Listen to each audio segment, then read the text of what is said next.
Inday Sara, binulgar na yan, si Saldico at si Martin ang siyang nagdidesisyon kung ano ang budget ng mga departamento. Hindi ba? Kaya para ipakita ng administrasyon na nakikinig sila, kasi maggrabe na ang banat sa kanila sa social media, tinanggal nila yan.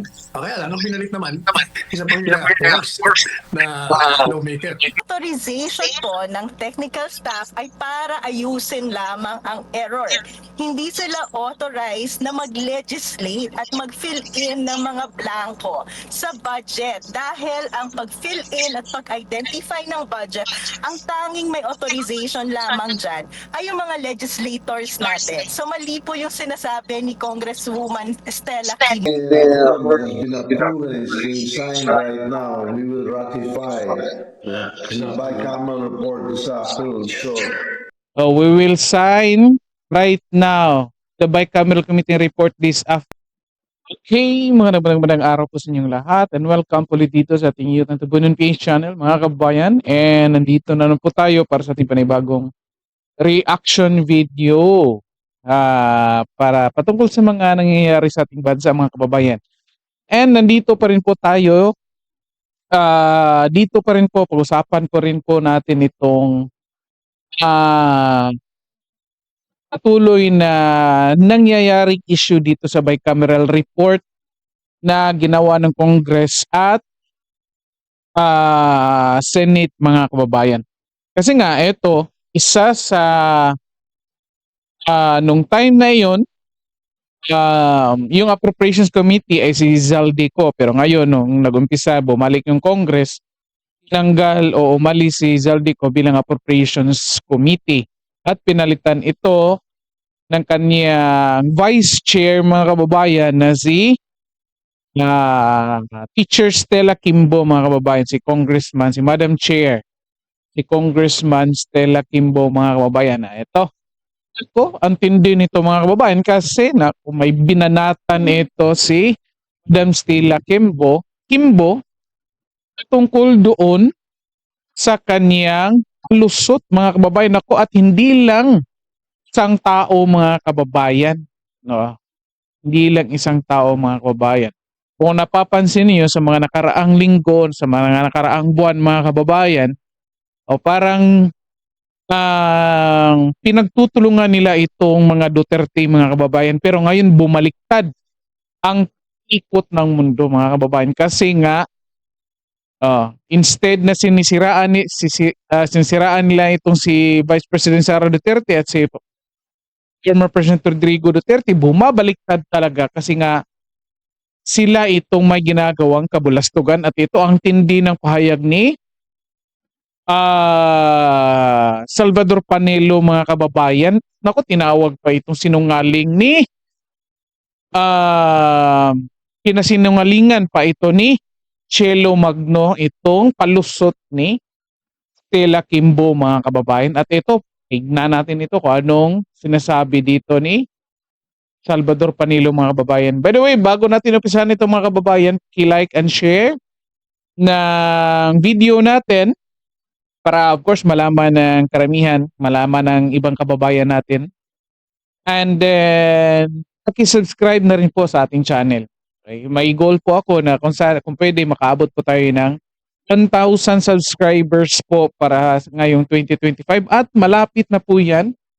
And para sa lahat ng mga sumuporta, nag-subscribe na, maraming salamat sa inyo. Sana patuloy po kayong magsuporta dito sa channel natin. At ito, umpisa natin, mga kababayan. Galing ito sa SMNI or galing itong video dito, galing ito sa DZYT 765, mga kababayan. So, tignan natin ito. Noong una, bago ito nagsalita si Congresswoman Stella Quimbo, abay, madalian lamang na ambush interview sana ang hiling ng mga... By the way, speed up lang natin, mga kababayan, para mabilis lang, mga kababayan. Ito. Again, panuorin nyo hanggang huli kasi dalawang videos ang ipapakita ko sa inyo. Kasi nga, naku, ang tindi ng pahayag nito ni Salvador Panelo at ni Sheila Magno patungkol dito sa mga palusot ni Stella Quimbo, mga kababayan. Ito, kasama sa media sa kanya. Mabilisan lang. Yung tanong kung totoo bang may blank items doon sa bicameral report. Abay, ang tagal at tumagal pa ng ilang araw bago ito lumabas, attorney. Baga hindi pa nakagawa ng script. Yung ilan sa ating mga netizen, baka gumagawa pa ng script. O yun na nga mga sinasabi sa previous video natin mga kababayan, sinasabi na nga natin na noong Thursday pa, hininga ng statement ng Stella Kimbo, anyet, naku. Oh, ano sabi? Hindi umiiwas talaga sa mga media. Yun nga sabi natin, hindi pa nakagawa ng script. At nung Monday, kahapon mga kababayan, ako, matapang nang hinarap yung media. Anong paliwanag? Nako, typographical error lang daw mga kababayan at allowed naman yung staff na magpuno at mag-modify doon sa mga typographical error. Nako, madam. Ito, patuloy natin kababayan. Siyempre, kasi pinag-usapan pa nila, ano kayo pagandang sagot dito? Masyado nang buking tayo. Nag-uusap sila, pero masama pa rin. Lalong napasama. Inamin mo, pagkatapos, ang katwiran mo ay kabulastugan din. Di lalong napabaon sila sa Oh, di mga kababayan. Hindi talaga ito. Ito talaga si Salvador Panilo mga kababayan. Walang takot talaga ito eh. Tindi eh. Kalahin mo ka, pati si Executive Secretary Bersamin, binabanatan nito eh. Para din itong si Ferdinand Topacio na parang magkatulad sila, yung level nila magkapareho na klaseng banat eh. Ito, yun na nga. Kasi bakit kung may explanation ka na, nandyan na yung media sa harap mo, kasi sinasabi yung pag nagmamadali, naka-slow motion naman yung lakad mo, bakit hindi mo sagutin? Pwede ka namang sumagot habang naglalakad papunta ng van mo. Di ba? And yet, niiwasan mo, and then naghintay ka pa ng Monday. Ayun, nung Monday, ang tapang humarap sa media mga kababayan. At anong palusot? Naku, typographical error lang daw. And then, yun nga, allowed naman yung, kasi nga may nakalagay doon sa omnibus rule nila na allowed naman yung staff. Pero, again, binasa natin sa isang video natin mga kababayan na nakalagay lang doon sa omnibus rule nila mga kababayan na yung mga typographical error lang ang pwede. Yung grammatical error. Tsaka yung mga numberings ng details. Hindi allowed, walang sinabi na hindi allowed yung staff. Again, walang sinabi na allowed yung staff na mag-fill in the blanks. Mag-fill in doon sa mga blankong items kung mayroong makitang blanko. Yun nga, until now, hindi pa rin natin nasasagot ito. Nako. na kanilang nilithak. Pero attorney, itong latest na pahayag ni Congresswoman Stella Kimbo na inaamin niya, ina-acknowledge niya na mayroong mga blanco sa ipinasang BICAM report ay opposite doon sa sinabi mismo ni Senate President Escudero na walang blank items doon sa BICAM report. Paano na yan? Kaya nga, alam mo, yung mga nagsisinungaling, nahuhuli sila sa kanilang mga bibig. They weave.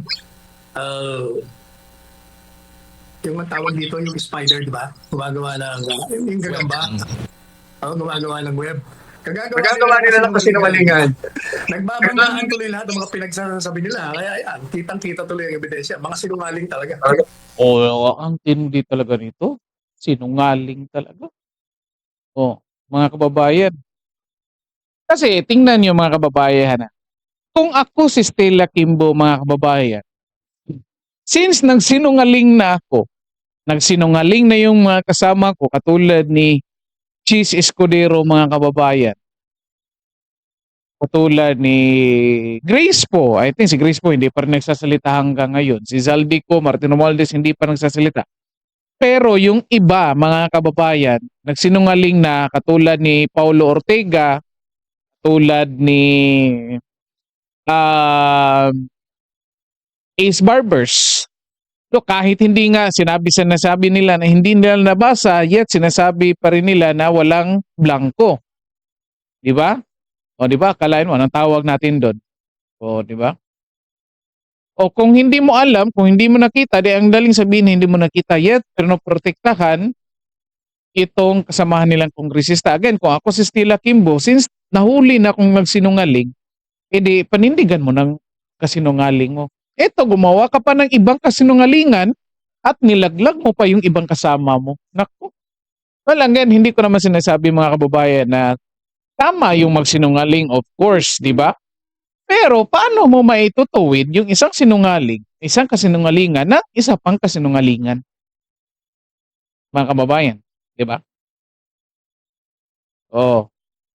Nagsinungaling yung iba, nagsinungaling yung kasamahan mo, kayo lahat, nagsinungaling. Then ikaw, umamin ka nga, iba naman, gumawa ka naman ng ibang kasinungalingan. The fact na umamin ka, dinilaglag mo yung mga kasamahan mo. Hindi kayo tuloy lahat, kayo lahat tuloy nagmukhang mga sinungaling. Hindi lang talaga nagmukha mga kababayan. Talagang sinungaling talaga. Naku ba? No! God, please! No! No! No! No! Di ba?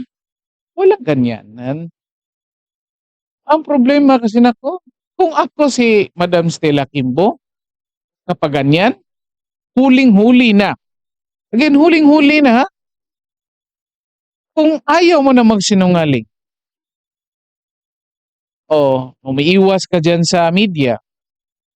Kung ako sa iyo, Madam, hindi ka na sana nagsinungaling. The best thing na ginawa mo, ito para sa akin lang itong mga kababayan, comment kayo dyan kung anong best thing na pwede yung ma-advise dito kay Madam Stella Kimbo. Save yourself na lang, Madam. Ako sa iyo, laglag mo na lahat, Madam. Sabihin mo, sinabi mo na may vlog ko, di ilaglag na yung nailaglag mo na yung iba. Yung mga kasamahan mo, nilaglag mo na. Sagad mo na. Sabihin mo na kung sino yung nagpuno ng mga blankong items dyan kasi yan yung mga hinahanap natin, Madam. Bakit until now, hindi mo maibigay yung mga pangalan kung sinong nandyan, Madam? Pero attorney, yung hinihintay ng ating mga kababayan dito, ano na po yung sana po sila Speaker Martin Romualdez, si Congressman So ito na nga mga kababayan, ito yung hinahanap natin. Sa isang video pa natin, sa previous videos natin, ito talaga ang hinahanap nating katanungan, sino yung mga nagpuno dyan? Iko. Wala na yan, di ba? Pinalitan na ni Teacher Stella. Bakit daw hindi nagsasalita? Bakit si Congressman Stella Kimbo yung Kahit na nga wala, well again, ngayon wala na. Pero hindi big sabihin na hindi accountable yun kasi nung time na ginawa itong bicameral committee meeting o report, siya pa yung appropriations committee, di ba? Yung nangyari nga sa DepEd nung hearing nila dyan sa Congress, mga kababayan, di ba kung natatandaan ninyo? Nag-resign na si Sara Duterte, yet nag-hearing sila patungkol doon sa mga inaakusa nila na ginagawa ni Sara Duterte, mga kababayan. Di ba? Kalain niyo yun? Di ba ang mitikuloso nila doon patungkol doon sa mga pangalan ng mga intelligence personnel? Iniisa-isa nila mga kababayan. Akalain mo yan? Ito, isipin ninyo ha. Intelligence personnel ito. Hindi ito pwede pag-usapan in public kasi nga intelligence personnel ito eh.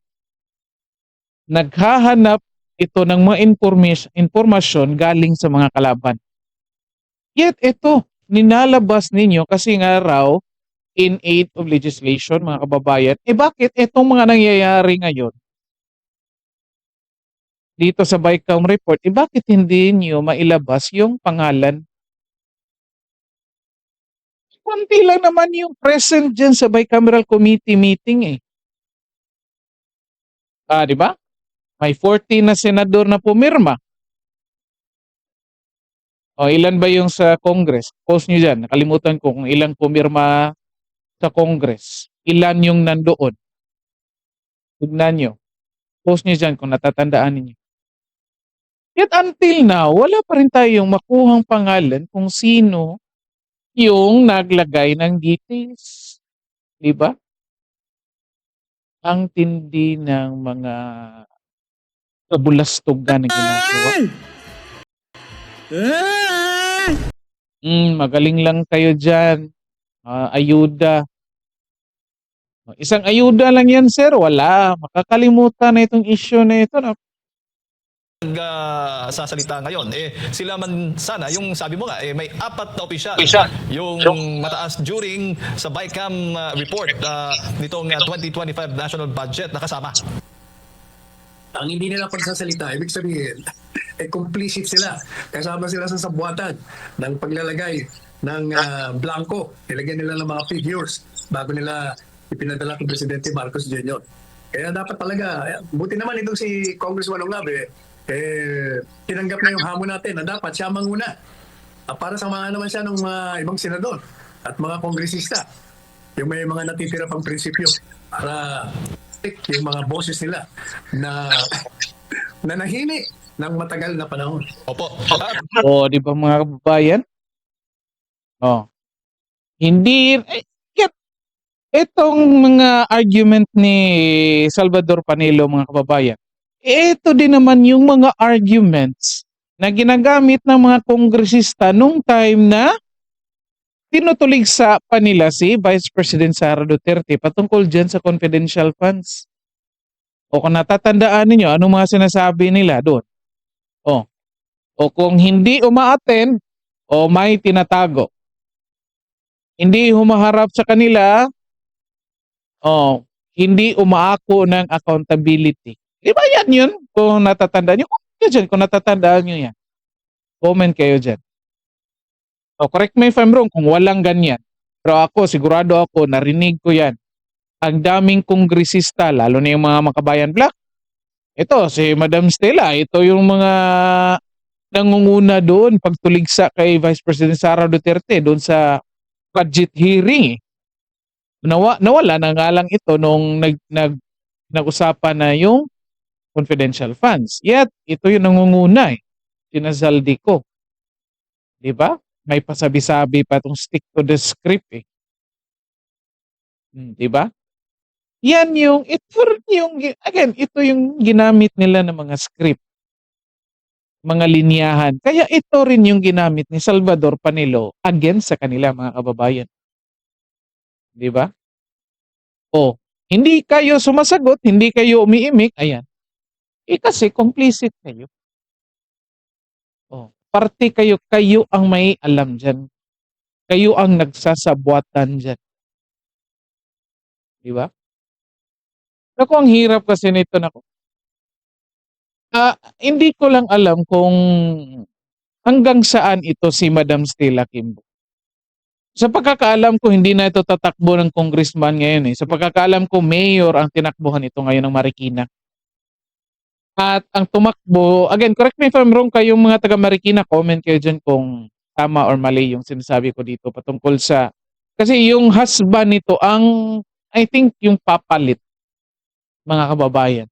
Hindi ko lang alam kung anong posisyon, basta sa natatandaan ko, based sa news, sa balita, yung husband nito ang tatakbong congressman at si Madam Stella, Teacher Stella, ay tatakbong mayor, mga kababayan.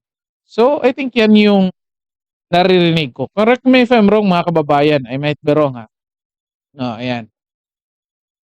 So, yun nga, tanong natin, hanggang kailan ito lalamunin ni Madam Stella Kimbo itong mga ganitong klaseng sitwasyon?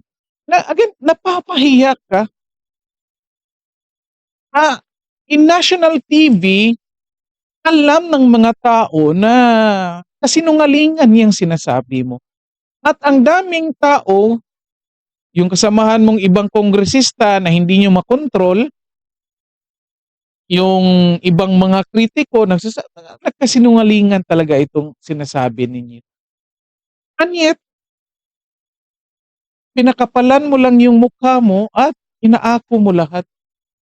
Okay lang sa'yo na binabanatan ka Hindi ko alam hanggang kailan 'to, madam. Hanggang kailan ito kayang i-take ng pamilya mong ganitong klase.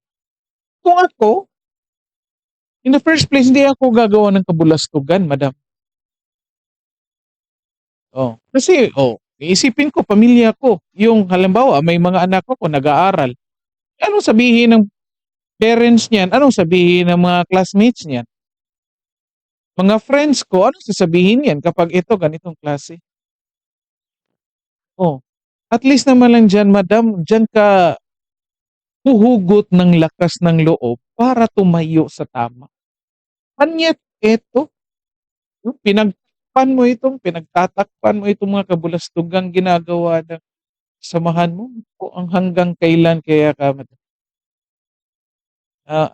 ang tibay ng hindi sabi matibay parang ang kapal ng mukha talaga eh. Naku, magkano kayang tatanggapin ito? Kasi tinatakpan nito yung house speaker eh. Nasa house speaker yung pera. So, most likely, kayo na mag-comment dyan kung magkano. Kayo na mag-estimate. Kayo na ano, mag-project niyan.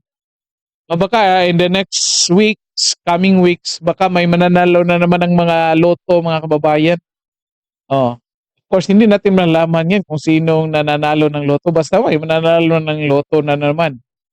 Mga 100 million, 300 million. Ako. Comment kayo dyan. Ito, pagpatuloy natin. Attorney, sa tingin mo ba ay may kinalaman itong pagkakadiscovery din? Na baga may alam na, baga nag-anticipate na si Congressman Zaldico na posibleng makita, madiscover itong mga blank items kaya siya umalis, pinaalis doon sa kanyang pwesto as chairman ng House Committee on Appropriations. Ako na sasagot. Di ba mga kababayan? Yung idea ko mga kababayan patungkol dyan, pang nag-agreehan nila yan, drama nila yan. Drama nila yan. In-inform nila yan si Zaldico na to save face Bongbong Marcos, dadramahin nila yan, papalabas nila na paalisin si Zaldico. So, magiging fall guy si Zaldico, well, again, drama nga, laro nila.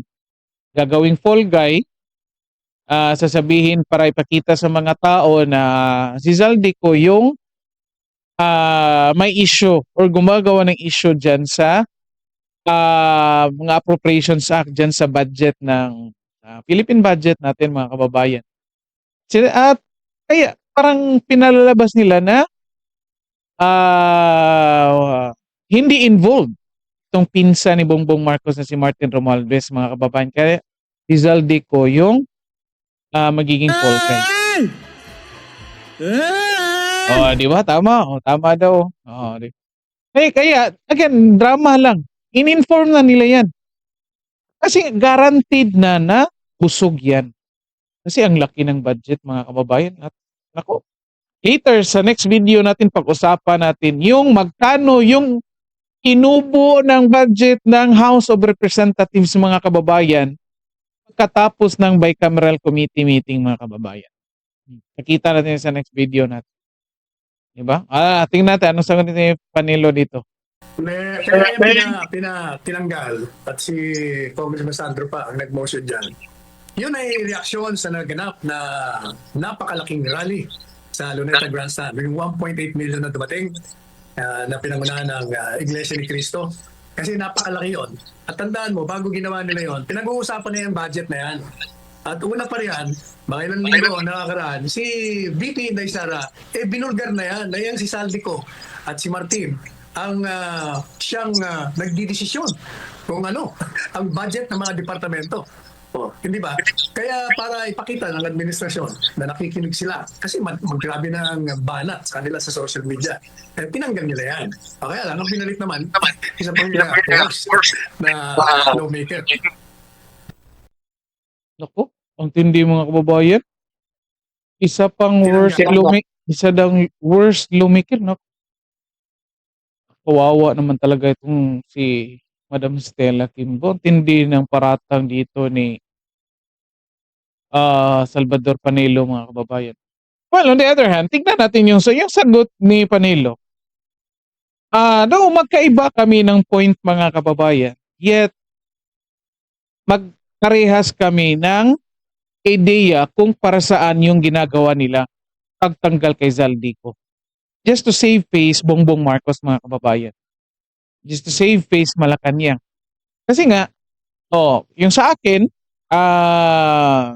kasi parang pinalalabas ni Zaldico yung may ginagawang kabulastugan.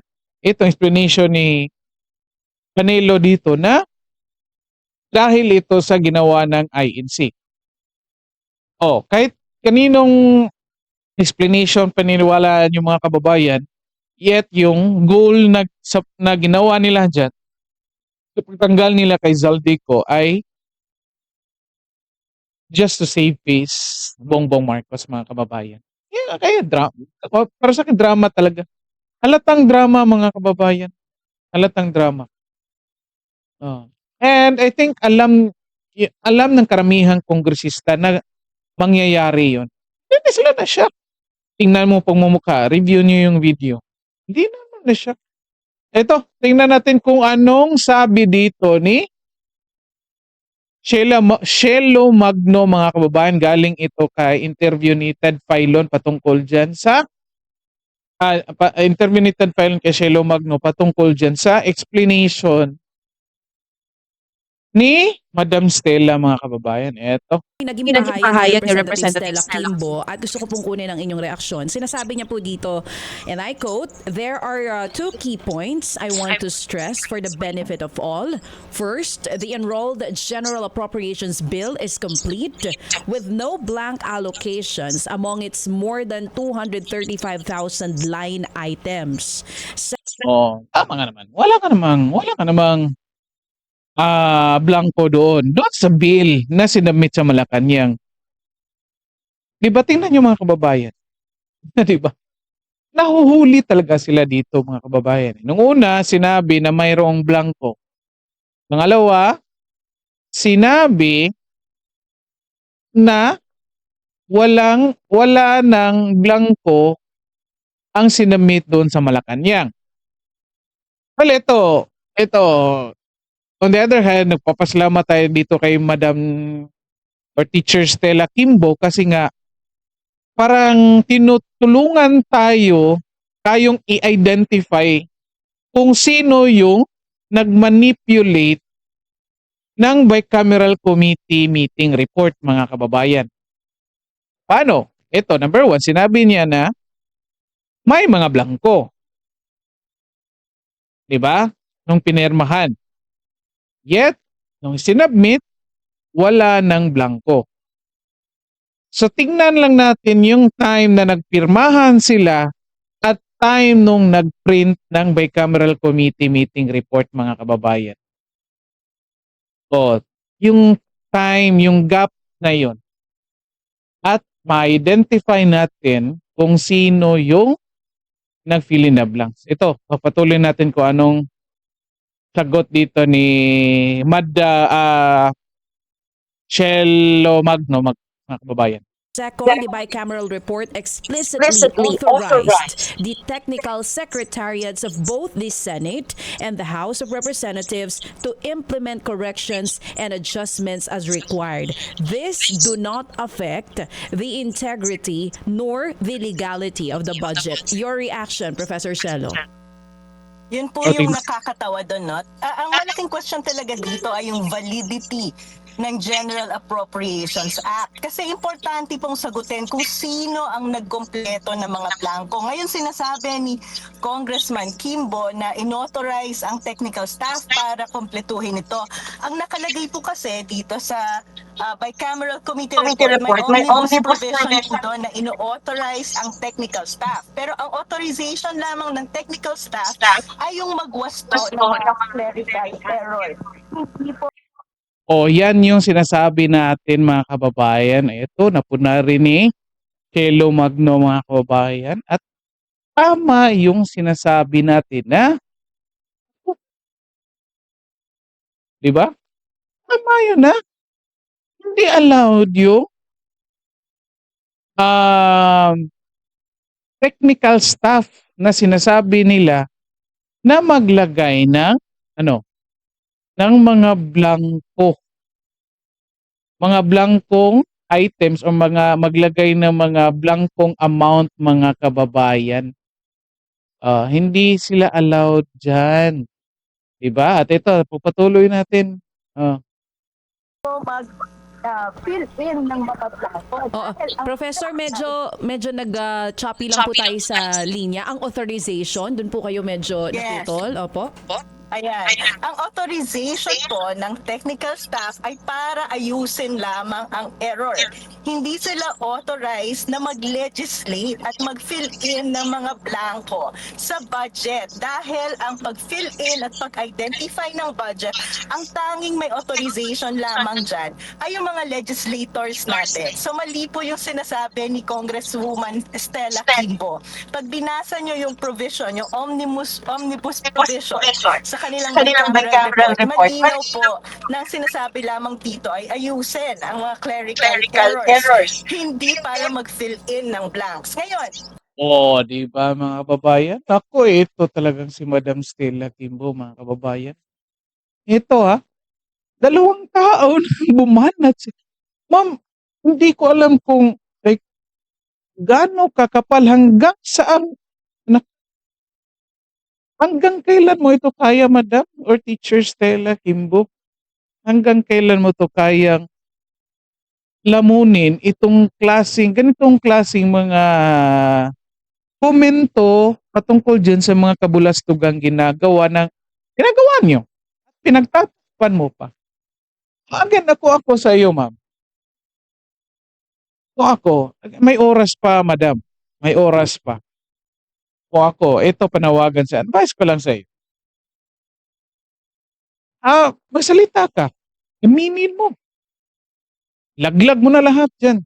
Kung sino yung mga taong yan, yung mga pumirma at nag-fill in, ha? Yung mga nag-fill in. Kasi given na yan, yung mga pumirma, given na yan na mga konsentidor yan. Kasi bakit yung pumirma may blanco? Yung mga taong nag-fill in. Yung mga tao nag-fill in. Ito, pagpatuloy natin kasi baka magalit si Madam Shelo. Ito na-post natin itong ganitong mukha niya.